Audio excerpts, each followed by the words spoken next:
Ever wondered how to make a classic French dessert at home?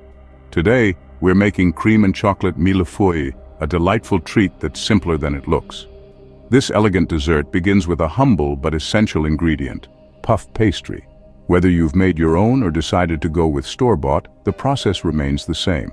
First, we'll need to preheat the oven to 400 degrees Fahrenheit or 200 degrees Celsius. On a floured surface, roll out the puff pastry and cut it into 3 equal rectangles. These will form the delicious, flaky layers of our mille-feuille. Next, place them on a baking sheet lined with parchment paper. To prevent the pastry from puffing up too high, prick the dough with a fork. Then, to keep it flat while baking, place another sheet of parchment and a second baking tray on top as a weight. Bake for 15 to 20 minutes until the pastry transforms into a golden, crisp delight. Once the pastry is golden and crisp, remove it from the oven and allow it to cool completely. This will set the stage for the next step, creating the creamy custard filling. Now that we have our puff pastry prepared, it's time to create the creamy custard filling that makes mille-feuille so irresistible.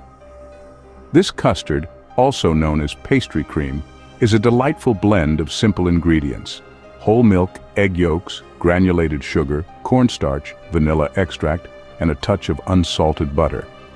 To make the custard, start by heating 2 cups of whole milk until it's just beginning to boil. While the milk heats, whisk together 4 egg yolks, half a cup of sugar, and a 1/4 cup of cornstarch until smooth.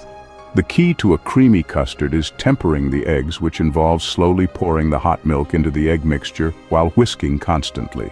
This ensures the eggs don't scramble. Once combined, return the mixture to the saucepan and cook over medium heat. Keep whisking until it thickens into a smooth custard, which should take about 3 to 5 minutes.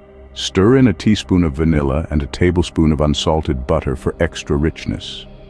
After the custard is thick and smooth, let it cool and then chill it in the fridge until firm. Once the custard is prepared, we're ready to assemble our mille-feuille. With our puff pastry and custard ready, we can now assemble our mille-feuille and add the final touches. Begin by placing 1 layer of the pastry on your serving plate. Now think of yourself as an artist, and your tool is a piping bag filled with the creamy custard. Pipe or spread a generous layer of this custard onto the pastry. Repeat this process with the second layer. Now, crown your masterpiece with the final layer of pastry. Moving on to the decoration, mix powdered sugar with just a hint of water or milk to create a thick, snowy white glaze. Spread this over the top layer, creating a blank canvas for our melted chocolate. Drizzle the liquid chocolate in lines across the glaze.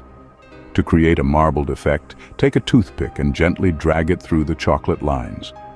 And there you have it, a classic cream and chocolate mille-feuille, ready to impress at any gathering.